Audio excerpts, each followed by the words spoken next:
Et comme introduction, nous allons dire que la rubéole est une maladie virale éruptive, endémo-épidémique, généralement bénigne, qui peut avoir des conséquences redoutables pour le fœtus lorsqu'elle survient au cours des premiers mois de grossesse chez une femme non immunisée.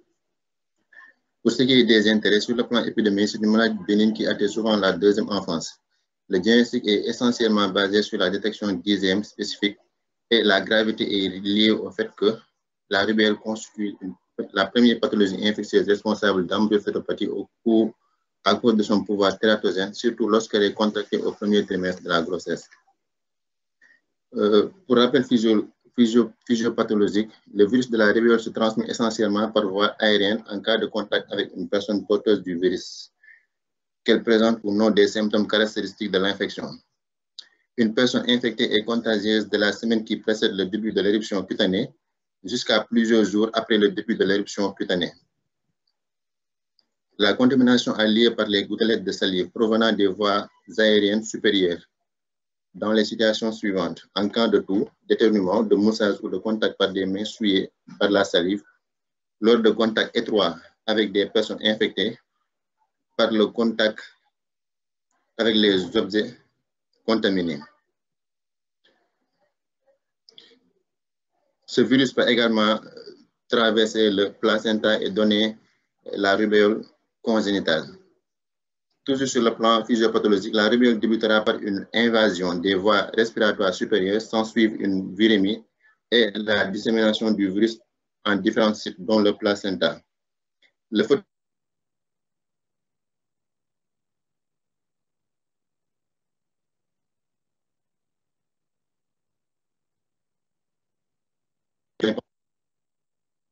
pendant les 8 à 10 premières semaines de grossesse. Au début de la grossesse, on estime que le virus entraîne une infection intra-utérine chronique. Ces effets comprennent des lésions endothéliales, des vaisseaux sanguins, une cytolyse cellulaire directe et une perturbation des mitoses cellulaires.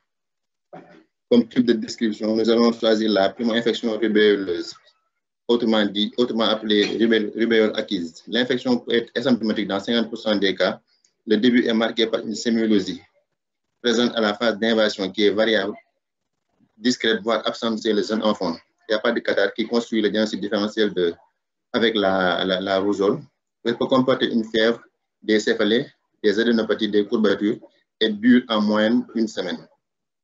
À la phase d'état ou phase éruptive qui se déroule en 1 voire 3 jours plus tard, on note l'apparition de l'éruption qui est non plus rugineuse, débutant à la face puis se généraliser en quelques heures.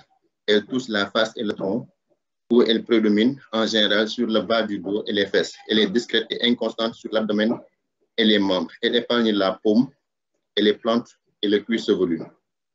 L'éruption se présente comme un exantème maculopapilleux, morbilliforme le premier jour, puis scarlatiniforme le deuxième jour, puis disparaît au 3e jour. Les macules ou maculopapules sont plus pâles et plus petits que celles de la rougeole. Il y a aussi l'apparition d'adénopathie occipitale fréquente, une fièvre modérée, voire une splénomégalie. Voici l'éruption rubéoleuse décrite précédemment. À la préclinique, l'isolement du virus se fait au niveau des sécrétions pharyngées, au niveau des fessiers ou bien des urines. La sérologie par la mise en évidence des anticorps de type IgM, par immunofluorescence ou ELISA, ou par le test d'inhibition de l'hémoglobination après 6 mois. La confirmation diagnostique est apportée par la séroconversion. La séroconversion, c'est la phase d'une maladie infectieuse lors de laquelle les anticorps apparaissent suffisamment dans le sang pour être détectés. Dans le cas d'une rubéole, après l'éruption, on fait une première sérologie. Si c'est négatif, on fait une deuxième sérologie, 15 à 20 jours plus tard. Si c'est positif, c'est là on parle de séroconversion. Il y a aussi l'apparition des IgM en phase aiguë. Si on dose les IgM à la phase aiguë, on retrouve normalement une augmentation des IgM qui témoigne d'une rubéole à la phase évolutive et disparaît au bout de 2 semaines. Comme troisième élément diagnostique, on peut avoir également une élévation significative des IgG qui est supérieure à 4 fois la normale sur 2 prélèvements réalisés entre 15 et 21 jours d'intervalle. Les complications sont plus souvent articulaires avec des atrasies, voire des arthrites, On peut aussi avoir une thrombopénie qui peut survenir sur un cas sur 1500 et s'accompagne d'un purpura. On peut avoir des hémorragies muqueuses, l'encéphalite est le plus souvent très rare. Comme forme clinique, nous avons parlé de la rubéole congénitale du nouveau-né, qui sur le plan clinique se distingue par 3 grandes modalités expressives de la maladie. Il y a les risques photos, il y a le syndrome polymalformatif et le syndrome évolutif. Les risques photos sont, le virus va entraîner au niveau des cellules fœtales une modification du développement et de la croissance cellulaire par 2 actions, cytolytiques et inhibitrices des mitoses, ce qui va expliquer les possibilités d'avortement, les troubles de l'embryogénèse et le retard de croissance intra-utérine. Le syndrome malformatif, également appelé syndrome de Grech, associe avant tout et de façon variable des lésions de l'œil, de l'oreille, du cœur et des vaisseaux. Les lésions oculaires sont retrouvées dans 52% des cas. Il s'agit de la cataracte le plus souvent bilatérale, une microphthalmie, des opacités cornéennes, des anomalies de la pigmentation rétinienne et une glaucome. Sur cette image, nous voyons une embryopathie rubelleuse caractérisée par une cataracte avec opacification du cristallin. Nous avons également des lésions auriculaires qui surviennent dans 30% des cas de rubéole congénitale. Elles portent sur l'oreille moyenne et réalisent une surdité de perception, pouvant paraître tardivement après la naissance, d'où l'importance de surveiller régulièrement l'audition chez les enfants atteints. Il y a aussi des régions cardiovasculaires à type de PCA, CIV, CIA, sténose pulmonaire et de coartation de l'aorte. Les autres malformations peuvent siéger au niveau du système nerveux avec une microcéphalie sans calcification intracrânienne, des organes génitaux avec hypospadias, des atteintes pulmonaires à type de pneumopathie interstitielle et des anomalies dentaires à type de micrognatisme ou palais ogival. Le syndrome de rubéole congénitale évolutive, également appelé photopathie rubéolique, se caractérise sur le plan clinique par un retard de croissance intra-utérine, une hépatosplénomégalie, une pneumonie interstitielle, des atteintes neurologiques à type de méningite, méningo-encéphalie, troubles du comportement et du sommeil, une insuffisance cardiaque par myocardite, purpura, une anémie, une thrombopénie, des malformations osseuses, surtout la métaphyse des os longs et des manifestations tardives à type d'encéphalie sclérosante subaiguë. Sur cette image, nous avons un enfant qui présente une photopathie rubéoleuse avec un ballonnement abdominal secondaire à une hépatosplénomégalie.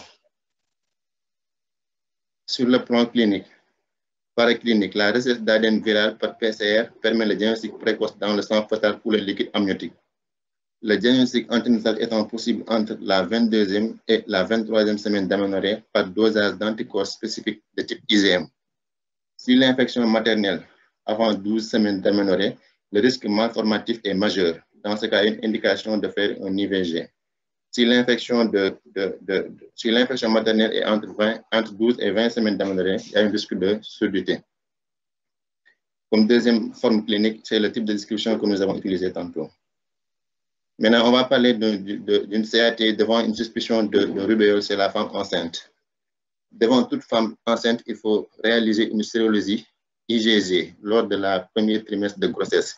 Si cette première sérologie est négative, donc il n'y a pas d'immunité. Il faut faire une deuxième sérologie 2 semaines plus tard.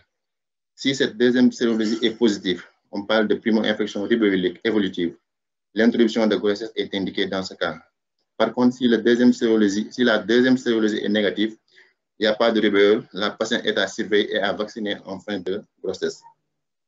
Maintenant, si la première sérologie est positive, on recherche les IgM. Les IgM sont présents en cas de primo-infection et absents dans le cas d'une immunité ancienne. Les arguments annexes dans le cadre d'un diagnostic